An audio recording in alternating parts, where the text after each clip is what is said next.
And I don't have a marketing team. I mean, when you are passionate, authentic, and you add value, people are going to recognize that. At least in the space that I'm in. Everybody's space is different. The space that I'm in, it's really worked for me. But it took me until I was 33 to figure that out.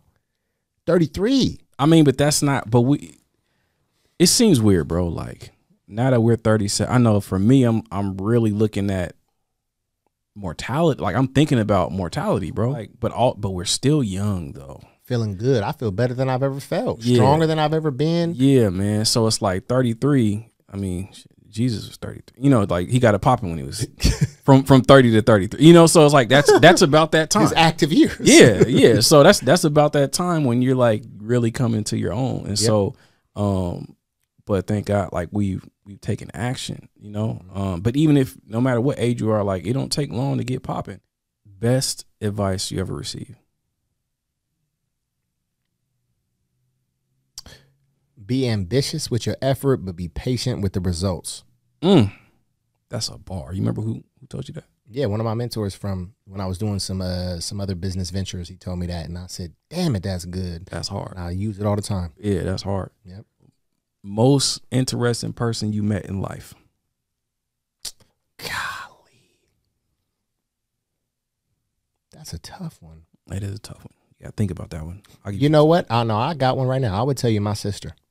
I don't know how you knew my sister. You know Melissa at all? You know, from interactions around. Interactions for sure. So yeah, rest in love, my sis. She passed away about a year and a half ago.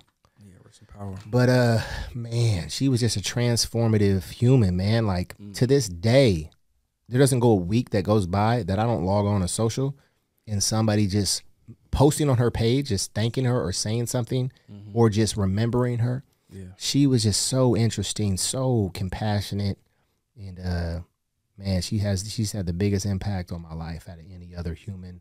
No slight to my wife or my pops or my mama, but man, my sis is my dog. Yeah, man. Yep. Yeah, it's heavy. It's heavy. Yeah. And that's, I mean, you know what? There was a few questions that I didn't get to, just because of the way that we was flowing. But man, as an entrepreneur, it's emotional when it's just you doing your thing and like, and everything is on you.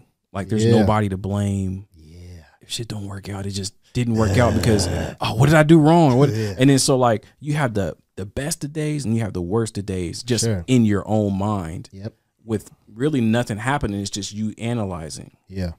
But then when you actually go through like really emotional situations and you've been through more than most. And it's just your resilience to me, like it's amazing, bro. I appreciate that, man. Like the way that you have dealt with loss. I don't know how much you want to get into it, bro, but like you've dealt with a lot of loss in a short amount of time, you know? But you persevered through it. Like how do you stay positive and stay optimistic and keep your energy levels up to be able to continue to execute at a high level business wise? Man, that's a good question, man. I'll speak briefly into the loss. You know, I look at it like this, man. I heard David Banner share this, and I steal a lot of people's content and just make it my own. The reality is that's what everybody does. We all do that. Come on, bro. Like, you know, I have some really creative ideas. But David Banner said, whatever you have lost, you got to be grateful that you once had. I said, Banner, you got the juice. And I was listening to that at the transition of my sis when she was about to transition. And so, you know, we lost our pops to cancer unexpectedly. Like he caught it, died really quickly. Prior to that, me and my sister lost our mom. So within about an 8-year time period, well, shoot, let's say my moms and pops passed away in a 3-year time period. And then my sister, Melissa, passed away. And then 6 months later, my other sister passed away. And they're both in their 30s, middle-aged 30s.